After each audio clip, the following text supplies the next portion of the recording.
edición zumbera, no tumbera, zumbera de pelota al piso por conexión abierta. Del otro lado, en algún lado del éter, está Micaela Suchinsky en los controles. Hoy vamos a tener un programa bien especial porque lo voy a dedicar a terminar los editoriales que siempre empecé y nunca los terminé. Y como son todos editoriales totalmente distintos uno de otro, yo le voy a ir pidiendo a Micaela un corte de rock como si fuese una suerte de línea larga cuando éramos chicos, y después del rock arrancaremos con otro, porque realmente he notado que, y me lo han dicho, que siempre dejo editoriales por la mitad, así que decidí dedicar todo este programa a eso. Bueno, primer tema 1, como si fuese una evaluación. Quiero hacer un comentario sobre la cuestión del cierre de importaciones de carnes, no por el tema en particular, pero porque nos va a enseñar algunas cosas de economía que es interesante. Por lo menos tomémoslo como una lección de economía. A ver, primero, en la Argentina se consumen 120 kilos vamos a los datos, 120 kilos de proteínas cárnicas por año. Aproximadamente 55, 60 correspondían, ahora es un poco menos, a la carne vacuna, 40, 45 al pollo, 15, 17 al cerdo, y hay un 5% de otras carnes, entre que está pescado, y algunas zonas, en algunas regiones que se consume ganado ovino. El ovino está realmente subvalorado en la Argentina, es una carne fantástica y habría que promocionarla un poco, porque realmente en otros países se consume muchísimo más. Es una balanza rara porque no todos los países tienen esta balanza. Por lo general, todo el mundo consume principalmente carne de cerdo, luego carne de pollo, y por último, el caviar del mundo, que es la carne vacuna. La carne vacuna es la carne más cara del mundo. Tiene que ver con los ciclos de producción, el tema biológico. El pollo se produce en 45 días, el cerdo en 180, 160, y la carne vacuna en 2 años, ¿no? Con un periodo de gestación muy largo, y cada vaca tiene un solo ternero, si bien produce mucho más porque son grandes. La realidad es que la vaca tiene 9 meses de gestación, más mínimo 1 año y medio, 2 de engorde. Entonces son periodos mucho más lentos, y eso lo torna una carne más cara. Nosotros en la Argentina estamos acostumbrados históricamente a que la carne vacuna sea barata, por eso afinamos tanto el gusto por la carne, ¿no? Bueno, ¿qué sucede? El gobierno en los últimos, digamos, desde el año 2006, Argentina venía exportando carnes. ¿De qué depende exportar carnes? Obviamente del mercado internacional y de las inversiones domésticas que hagamos. ¿En qué? En sanidad, en tecnología. La carne tiene un precio casi commodity, no es tan commodity como los cereales y el trigo, la soja. Entendamos commodity como el precio que viene dado por el mercado internacional, en el cual ningún productor aisladamente considerado tiene incidencia en el precio. ¿Ok? Entonces, yo siempre, para explicar esto a los chicos de la facultad, doy el ejemplo que si yo tuviera un campo de 20 hectáreas y me enojo con el mundo y digo, mañana no produzco más soja, el mercado de Chicago no se entera, ¿okay? No se entera nadie. Bueno, ese es el extremo. Porque, pues, y cada agente es tomador de precios. El precio lo pone el mercado y el producto es relativamente homogéneo. En el caso del ganado vacuno no es tan así, porque el producto no es tan homogéneo, tiene distintos cortes, y querramos o no, los países tienen su relativa fama y su relativa marca en hacer las cosas. Y Argentina tiene una marca importante. Bueno, para exportar carne vacuna es necesario el proceso de inversiones muy importantes, muy largos. Hoy una vaca está costando 50.000 pesos cada una, con lo cual son inversiones poderosas. Y la Argentina había maltratado el sector con aftosa, con un montón de problemas sanitarios. Los habíamos empezado a resolver en la década del 90 con la vacunación. En los 2000 hubo un problema de aftosa no declarada, de Argentina perdió unos cuantos mercados, y en estos mercados cuando hay aftosa hay un circuito aftósico y no aftósico, es decir, un circuito donde se puede exportar con vacunación y otros donde el producto no puede ni entrar. Entonces habíamos perdido los mercados europeos, quedaban unas cuotas muy chiquitas. Bueno. Se fue recuperando eso con un fuerte laburo de SENASA hacia el año 2003, 2004, un poquito antes también, y en el 2006, intempestivamente, en el mes de marzo, la Argentina cierra las exportaciones. El objetivo de cerrar exportaciones es, como en aquel momento se empezó a hablar,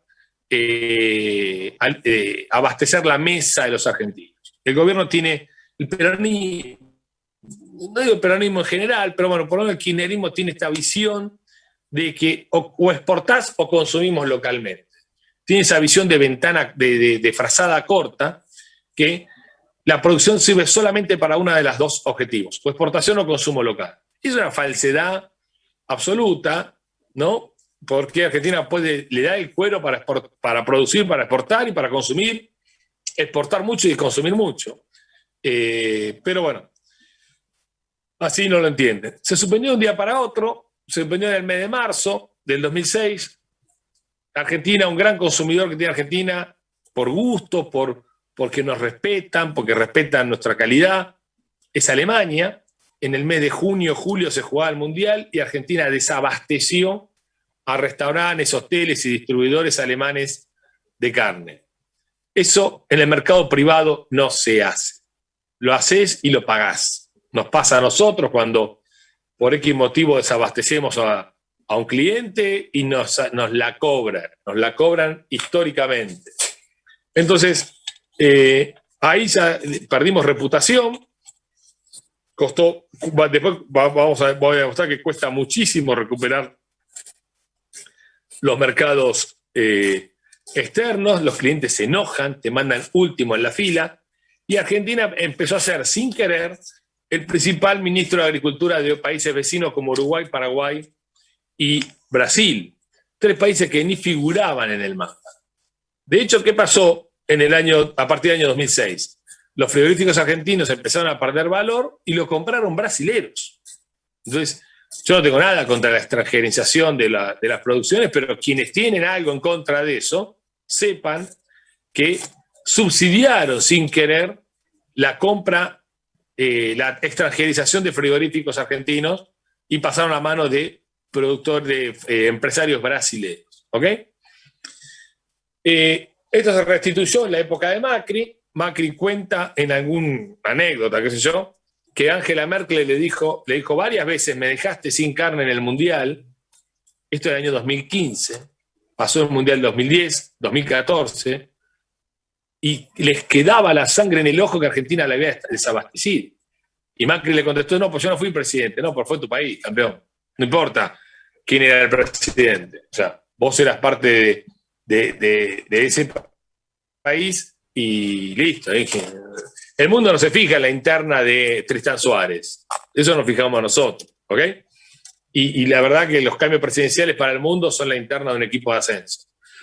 La realidad, entonces, se restituyó el mercado y la lógica, si se quiere darle alguna lógica, de cerrar exportaciones es que ese producto no se venda en el mercado internacional y se venda localmente. A diferencia del 2004, hoy la exportación está centrada en China. Dijimos, la carne no es un commodity. La carne tiene distintas etapas, distintos cortes, y en algún momento quizás me hayan escuchado que decíamos, los cortes delanteros los vendemos en el norte de África, es una simplificación, los traseros en Europa, el centro nos queda. Bueno, es más o menos así. La realidad es que muchos cortes los lleva Marruecos, los lleva Israel, pagando precios extraordinarios porque tienen trazabilidad con rabinos, etcétera. No me acuerdo cómo se llama ese corte. Pero el centro del vacuno, que es el asado, el vacío, el matambre, el completo centro, queda el mercado local. Es lo que más nos gusta. No más nos gusta porque nos acostumbramos. En realidad todos los cortes de la vaca son extraordinarios.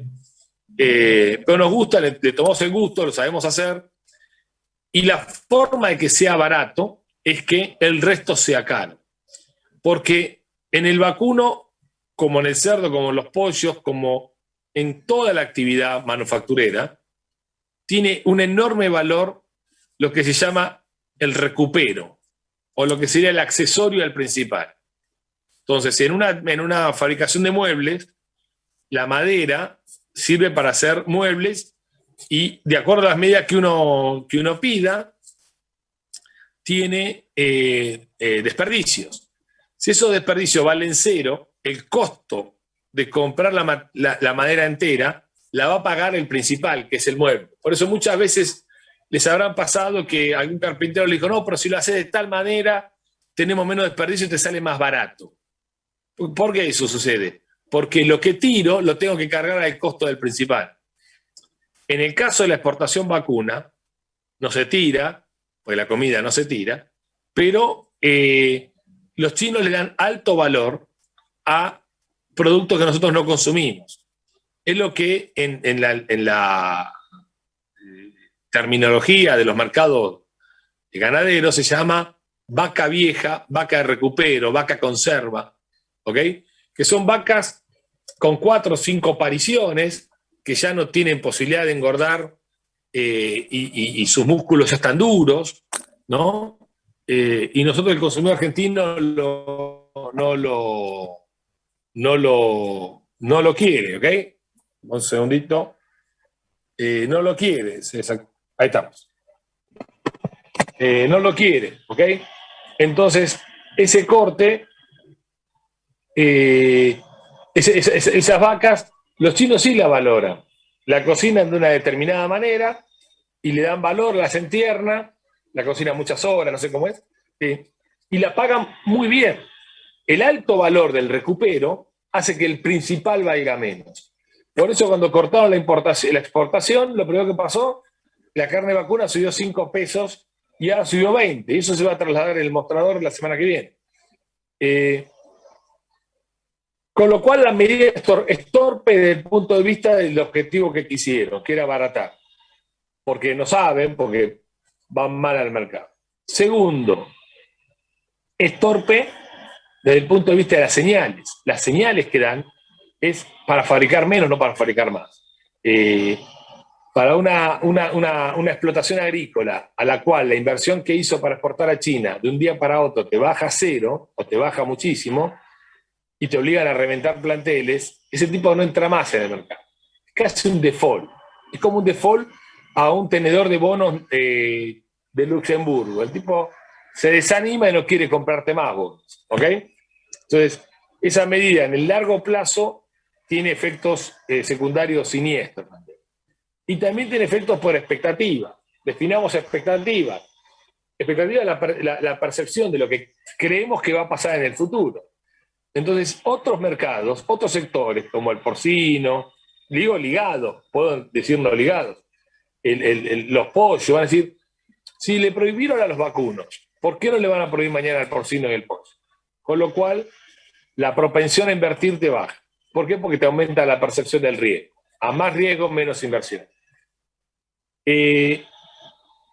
Y genera otra cosa también, que es siniestra para el propio sector privado. Genera ganadores, el otro día nos lo comentaba Andrea Pacerini, ganadores intrasector. Porque alguno queda con exportación. Las cuotas Hilton quedó. Entonces, quienes van a comprar cuotas Hilton van a competir con menos compradores en el mercado. ¿Ok? Y eso genera dispersión en el sector privado y la sensación de que haciendo un lobby adecuado podés ganar perjudicando a los demás. Esto, ¿por qué es nocivo y es tedioso? Hayek lo llamaba conducta antisocial. ¿Qué significa una conducta antisocial? Una conducta que te conviene ir con el gobierno para que el gobierno te ayude a robarle al prójimo, para que te ayude a robarle a otra parte de la sociedad. Quien se siente robado dice, pará, a mí también me conviene esa conducta. Entonces vamos haciendo una escalera de conductas antisociales, generando normas particulares en desprecio de normas abstractas. Esto Hayek en el artículo se llama normas abstractas y los impulsos emocionales de la sociedad tribal, ¿Qué quiere explicar Hayek? A las sociedades les convienen normas generales, abstractas, que nadie en particular puede incidir sobre ellas. Cuando las personas particulares pueden incidir sobre las normas, van a intentar jorobar al vecino. Y si intenta jorobar al vecino, el vecino va a reaccionar. Y ahí vamos a tener un montón de normas particulares atacando personas entre sí. Y esto es lo que sucede. Hoy, un sector de la carne salió beneficiado y el resto de sectores perjudicados. ¿Qué van a hacer los otros sectores? Van a propender a ir con el gobierno a perjudicar al otro sector. Listo, se rompe la sociedad. ¿Ok?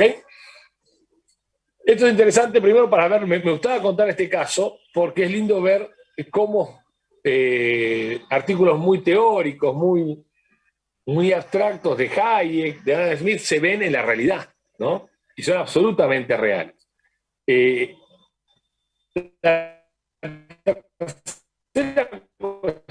Entonces, primero, beneficio adecuado. Segundo, desánimo a largo plazo. Tercero, genera conducta antisocial. Fíjense todo lo que todavía no hablamos de perder los mercados, del costo de reproducirlos, ya donde mañana se mete un productor uruguayo, donde había un proveedor argentino, chao, el argentino va último a la fila y tendrá que entrar con precios, con más calidad, con mejores condiciones, etc. Entonces, la Argentina tiene una visión rara sobre la exportación. Nosotros creemos que la exportación es un asunto público y es un negocio privado. Exportar es vender. ¿Está? Entonces, en muchas oportunidades, el gobierno pone, por ejemplo, restricciones al plazo de cobro. Y le dice, me tenés que liquidar las divisas en 30 días. Y vos capaz que pactaste 180 o pactaste 90. Y tenés que financiarte afuera, poner la plata antes y esperar que te pague el productor. El sector privado se ajusta a todo, pero claramente estas cosas juegan a favor de nuestros competidores. ¿Ok?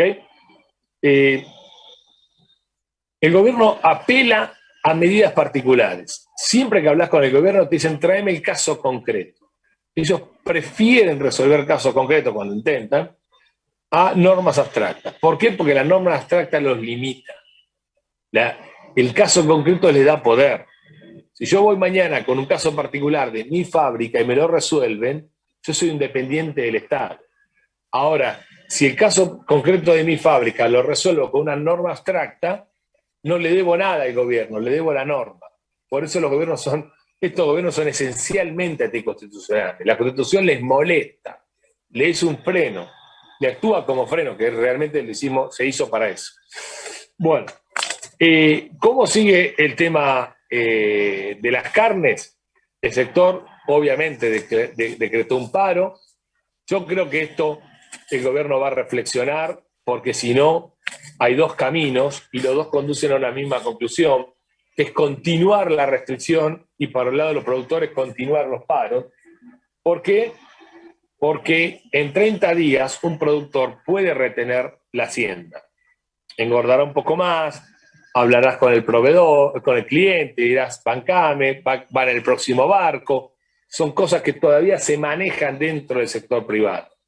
Lo que no va a pasar es que eso redunde en beneficios de precios locales. Pues la gente no va a salir a vender desesperadamente, tiene que estar muy colgado financieramente, que puede pasar, para salir a ofrecer el producto localmente.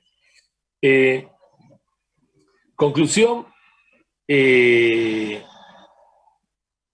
gobierno posiblemente estire, y si estira va a generar una fricción muy fuerte con el sector. Y ahí va a haber una nueva 125 o algo parecido.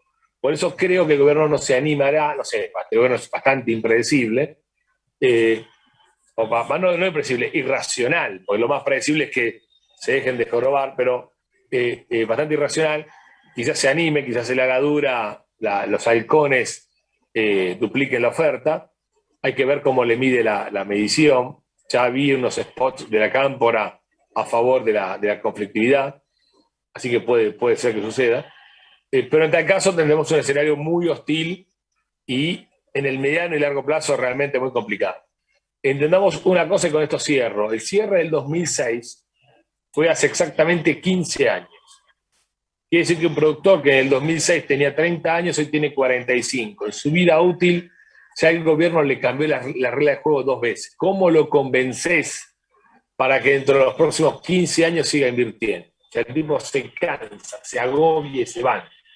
Así que bueno, le pido a Mika un poco de rock, yo me voy a buscar un poco de agua y volvemos con otra historia. Bueno, ya estamos. Es un tema tremendo este de Bruce Springsteen, se llama No te rindas, no surrender. Es violento, me encanta. Y hay un festival interesantísimo en España que se hace todos los años, ahora por la cuarentena no se pudo, donde un montón de músicos aficionados, todos, cantan una canción. Así que totalmente recomendable, lo pueden buscar por YouTube, es muy interesante. Bueno, voy a cambiar el eje totalmente. Hay un tema que siempre lo soslayo, lo tiro así, algunos destellitos, que es, yo soy un gran lector de Orwell 1984, lo voy a spoilear un poquito, más que nada para explicarlo incompletamente y motivar la lectura de este libro, porque estos días es absolutamente imprescindible, no puede faltar en la mesita de luz cuando te embolás con Netflix y no embocás una novela, una serie adecuada. 1984 es el sustituto perfecto. Primero, aparte, porque es un libro de invierno. Hay cosas que son de invierno y cosas que son de verano. Esto es una pavada, pero no se puede escuchar Los Abuelos de la Nada en invierno. Es un grupo de verano. Bueno, esto es lo mismo. Este es un libro de invierno. Baglietto lo tenés que escuchar en invierno, no en verano. Es así. Bueno, el punto es este. Orwell es un periodista, novelista, de la década del 40, inglés, vivió en la India, cuando era colonia británica, conoció bien cómo ejercía el poder los ingleses en la India, y algunos, es interesante Orwell, porque muchos lo ponen como socialista, de hecho él se declaraba socialista, pero para mí es el paradigma de la libertad, sin lugar a dudas, ¿no? Porque es un socialista desencantado. El tipo vio el estalinismo y dijo, no, pará, muchachos, lo nuestro no puede ser esto, ¿no? Y lo describió como nadie, en 2 novelas. Una es Rebelión en la Granja, que también es muy recomendable, es el paso inicial para entrar en Orwell, porque es facilísimo, rapidísimo de leer, y es muy interesante, muy interesante, cómo se transforman los revolucionarios en dictadores. Y el otro es 1984. Obviamente no voy a spoilear el final, por supuesto, pero sí algunas características básicas del libro. Es una novela futurista. Él se imagina el mundo en 1984, el libro está escrito en 1948. 1948 son 3 años después de la Segunda Guerra. Siempre hay que ubicarse en eso. Un tipo que estaba con la máquina de escribir en 1948 había visto todo el horror de la Segunda Guerra Mundial, ¿ok? Y lo había leído, lo había visto en vivo, habrá tenido un montón de amigos que se murieron y familia, etc. O sea, lo tenía bien en la carne, ¿ok? Y 3 años en aquella época no son 3 años de ahora, donde pasan 150 canales de televisión, redes sociales. Ahí la vida era más lenta, entonces el recuerdo está mucho más fuerte. Bueno, ¿cómo funciona esto? Orwell imagina el mundo dividido en 3 superestados, que están siempre en guerra entre ellos, y vamos a ver por qué. La guerra es la paz. La libertad y la esclavitud, la ignorancia y la fuerza eran el lema del partido. Ahora vamos a hablar sobre eso. Se imagina que entre ellos siempre están en guerra, no importa quién contra quién, lo importante es estar en guerra, tener zonas del mundo donde hay siempre algún conflicto. Nunca es global, nunca es todo el continente, siempre está la amenaza, pero como el mundo estaba dividido en América, creo, Eurasia y Oceanía, había zonas en común y ahí estaban los conflictos. Nunca llegaban a las capitales. Pero ¿qué sucedía? Todo el día, los medios, la radio, que era todo oficial, hablaban del conflicto y te volvían loco con el conflicto. Lo único que aparecía era la información del conflicto. ¿Cuánto avanzó tu ejército?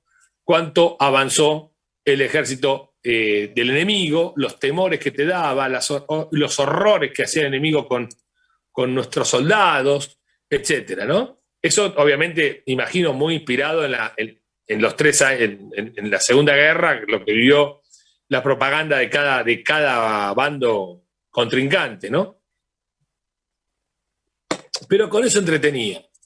La sociedad estaba dividida en 3, un partido interior, después vamos a juntar todo esto, ¿eh? Un partido interior, un partido exterior y los progres él llamaba al pueblo, a los que estaban afuera de la política y de los partidos y de todo eso. Había un solo partido, obvio, ¿no? Cualquier similitud, no sé, Orwell no estuvo en la Argentina, pero el tipo lo habrá visto más medio parecido. ¿No?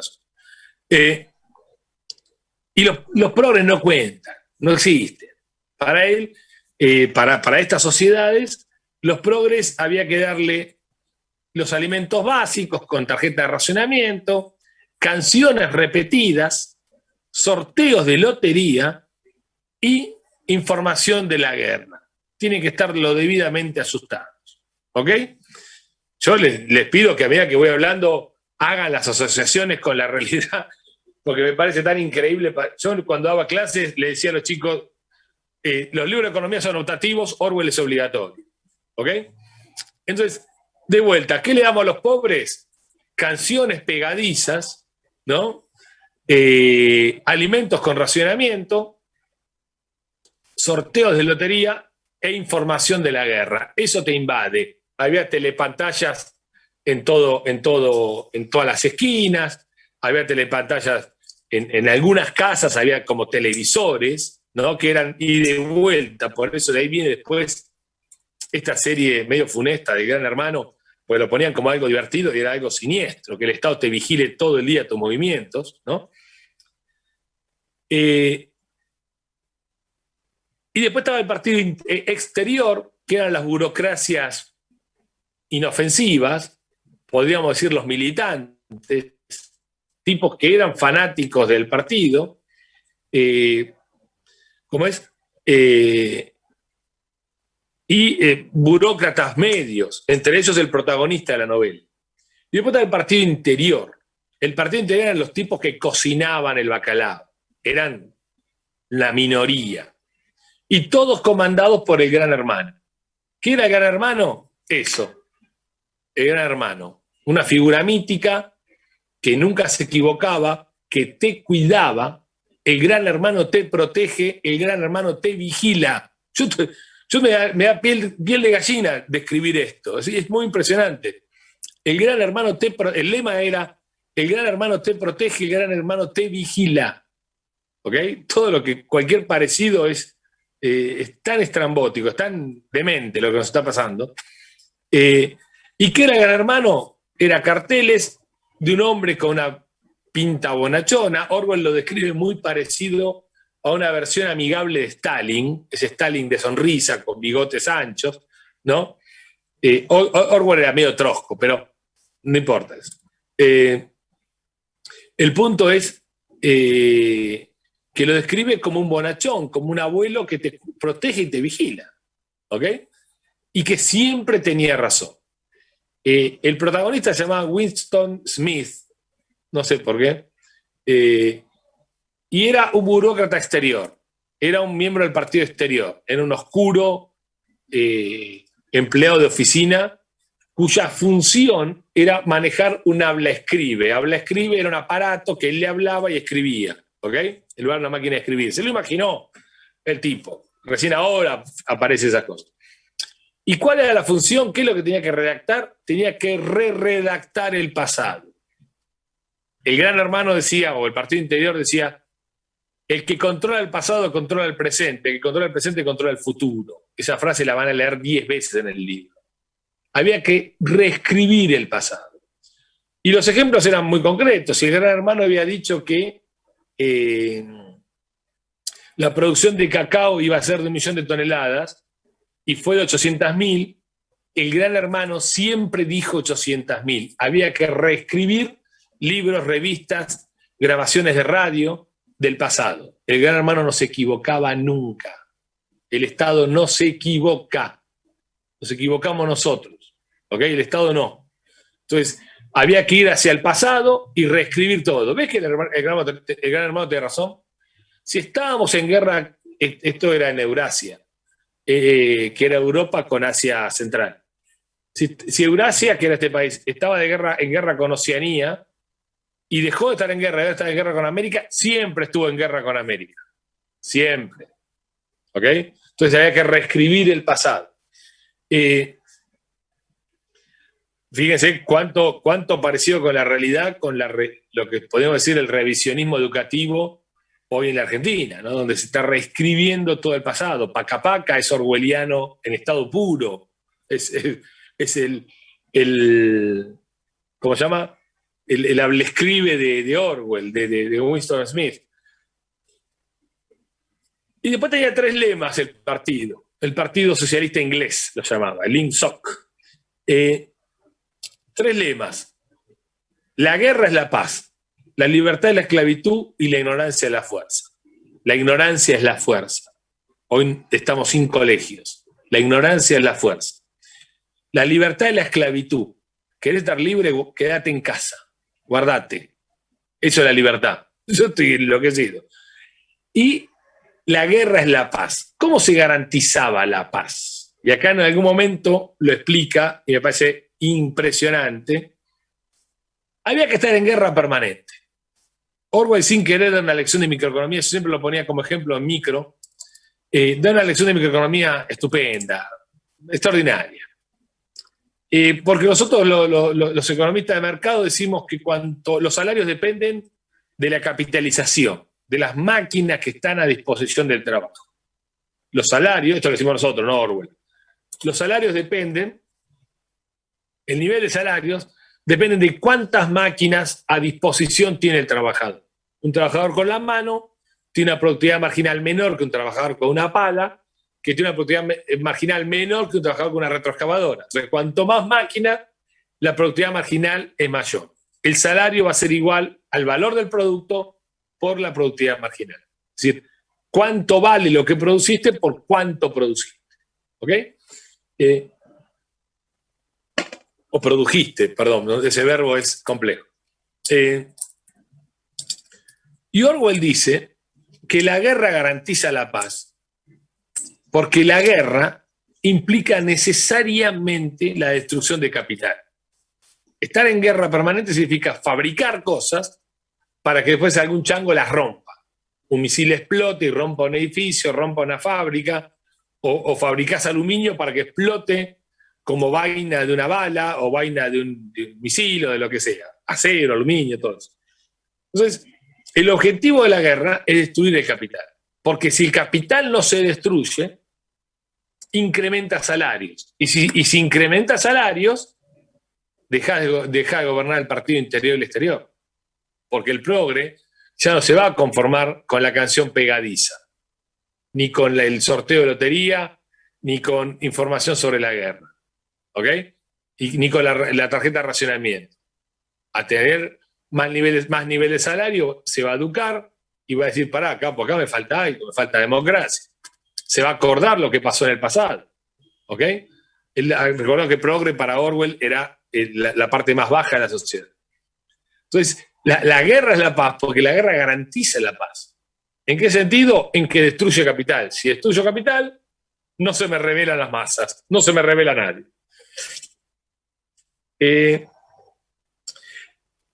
Y el cuarto punto, no sé si es tercero, cuarto, quinto, me perdí, pero otro punto interesante, con esto voy cerrando, es el concepto de doble pensar. ¿Qué es el doble pensar en Orwell? Hay que convencerse, perdón, una paréntesis.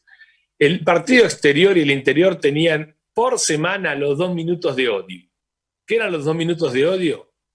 Te llevaban a un cine, te mostraban imágenes de los enemigos, el enemigo se llamaban Samuel Goldstein, ¿no? Que era el culpable de todo. Era necesario que alguien tenga la culpa de todo. Llamémoslo Fondo Monetario Internacional, llamémoslo el extranjero, llamémoslo, no sé, algún político, el culpable de todo. Este tipo tiene la culpa, los capitalistas, en nuestro caso, ¿no?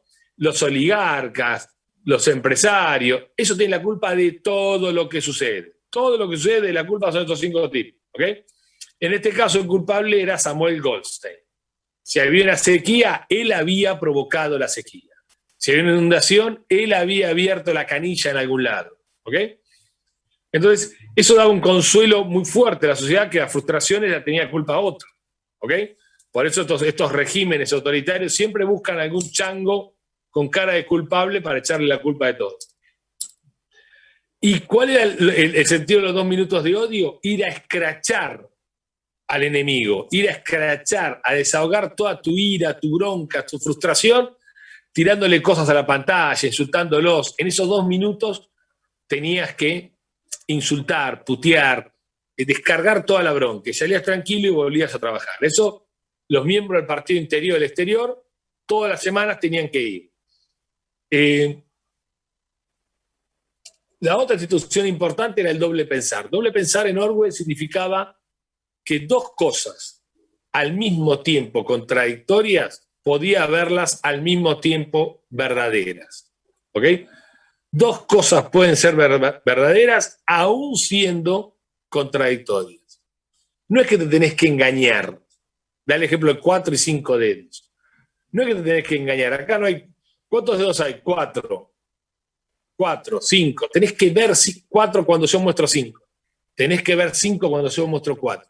No me tenés que obedecer. No me tenés que decirlo porque te torturo, que hay 4 dedos donde hay 5 y hay 5 donde hay 4. Tenés que ver esa realidad.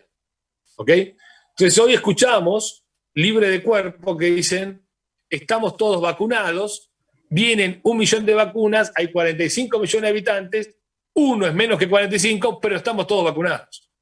Pero ¿no ves que uno es menos que 45 o 12 es menos que 45? Y 45 por 12 es 90, trajiste 12 millones, 90 no es, 12 millones no es 90. No, pero estamos todos vacunados. Y te lo dicen con una cara de piedra total. No te está mintiendo. Hacen el ejercicio psicológico del doble pensar. Así está entrenada esta gente. ¿Ok? Esta gente que gobierna es orwelliano puro, puro. Se autoengaña y lo creen eficientemente. Cristina no trabajó nunca. Cristina es millonaria. Cristina no robó. Capo, explícamela. No robó. Pero es millonaria. Sí, pero no robó. Pero no trabajó. Pero no robó. Y te lo dicen con una cara de piedra que vos decís, flaco, defendeme en un juicio que salgo, viste, otra que liberado. Me salgo con un gallardón. Me salgo con una cucarda, un monumento. Pero bueno, esto se ve plenamente. Los regímenes autoritarios aplican el doble pensar. Sus militantes lo entrenan. ¿Ok? Y por último, ahora sí, era el 5º punto que me faltaba, está la delación. ¿Qué es la delación? No podía serle desleal al gran hermano. Cualquier persona que tuviera un pensamiento inapropiado, un sueño y quizás hablaste y dijiste, este gran hermano de miércoles lo odio, no podías. Y te ibas a poner orgulloso si tu hijo te denunciaba a la policía, y obviamente la policía te agarraba y te metía preso, cuando alguien cometía el error del crimental, que era el crimen de pensamiento. No podés pensar mal. ¿Ok? Y fíjense qué autoritario que hay, esto que hasta nos abarcó a muchos de nosotros, que criticamos y condenamos brutalmente al que se equivoca, o al que piensa equivocadamente. No hay nada más fascista que eso. En Orwell lo expresa claramente. Hay un momento que alguien va contento a la cárcel porque el que le denunció fue su hijo. La semana pasada, nuestro intendente le dijo a los porteros que denuncien a los vecinos, que las guardias privadas de los country, pagadas por guardias, Kicillof le dice, pagada por los propietarios, dice, denuncien a los propietarios. Bueno, a nosotros nos da bronca. En Orwell le daba generosidad, le daba alegría, ¿okay? Le daba satisfacción. Uno dice, mi hijo está bien educado, me denunció. ¿Ok? Esta es la sumisión total del individuo al poder. Y guarda que también nos pega a nosotros. No es un degenerado el que se equivoca, no es un degenerado el que piensa distinto. ¿ok? Piensa distinto, punto, flaco.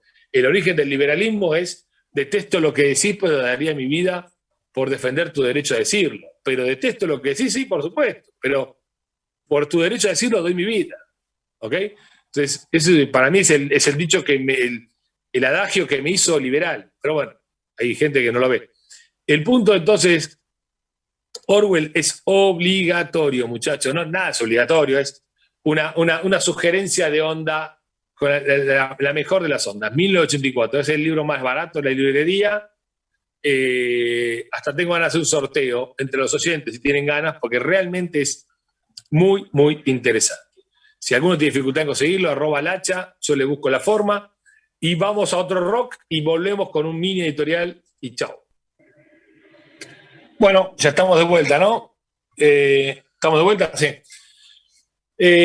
Último editorial, que en realidad es un recordatorio, porque uno a veces, vamos cambiando, otra línea larga, por eso pusimos The Clash, que aparte debe haber pocas cosas más orwellianas que The Clash, ¿no? Pero bueno, mata Clash, es un gran grupo.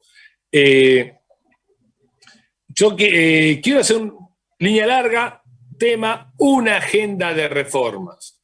Una agenda de reformas. Son poquitos minutos lo que me voy a tomar para esto, pero yo quería, siempre me quedo con la gana de comentar este punto. Yo creo que algunos dicen, che, Lacha, te metes en política, vamos, qué sé yo, la gente, no sé, se entusiasma. El punto es, ¿cuál es para mí la misión hoy del liberalismo argentino? Hay 3 motivos por los cuales meterse en política. Yo respeto absolutamente todos. Hay 3 motivos. 1, hacer la carrera política. Como alguien es bombero, otro es médico. Bueno, hay gente que decide hacer carrera política por el bien común, por sus ideas, por lo que quiera, bárbaro.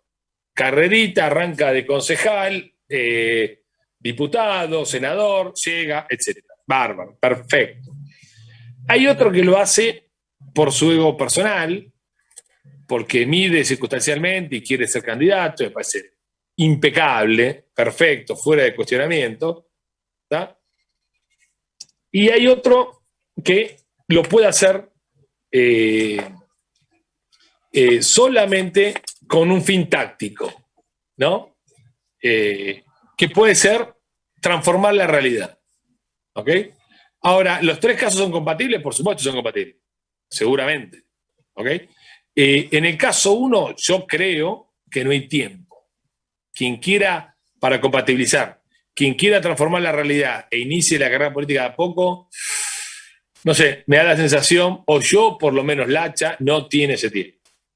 El otro caso de alimentar pretensiones personales, legítimos egos y legítimas satisfacciones, bueno, en mi caso particular, no me interesa, la verdad que no me divierte para nada. Sí me interesa servir el café o firmar el decreto de una transformación. ¿Qué es una transformación hoy en la Argentina?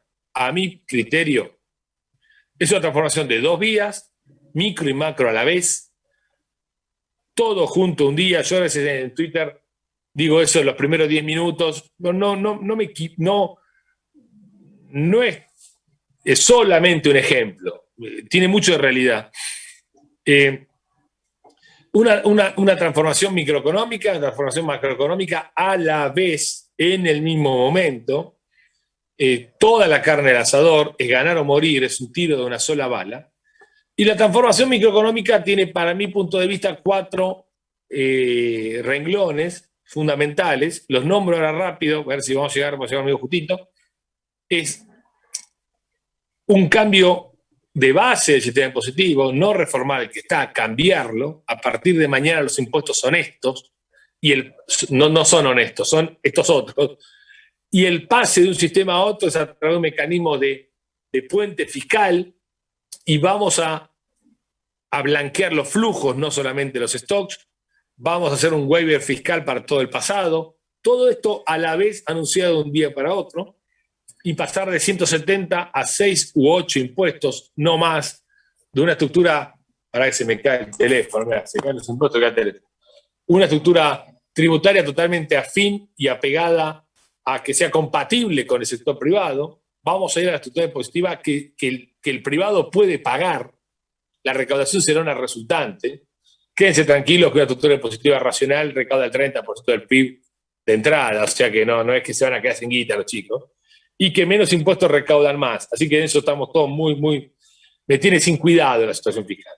El problema es cómo hacen los particulares para pagar, cómo pagan las personas, no cómo recauda el Estado. O sea, ese paradigma hay que cambiarlo.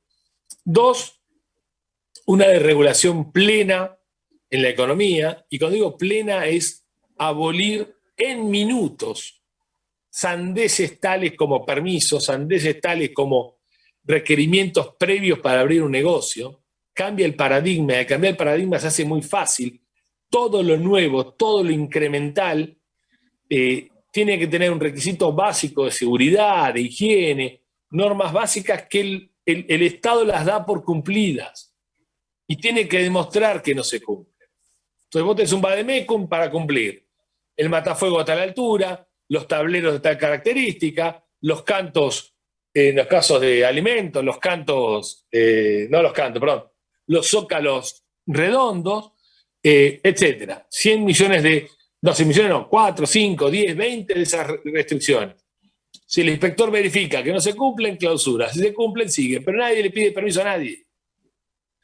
Si esto lo asociamos al 1, a la baja de impuestos, y lo asociamos al 3, que es la regulación laboral para los nuevos trabajadores, vamos a convertir a todos los manteros, a todos los feriantes en comerciantes legítimos.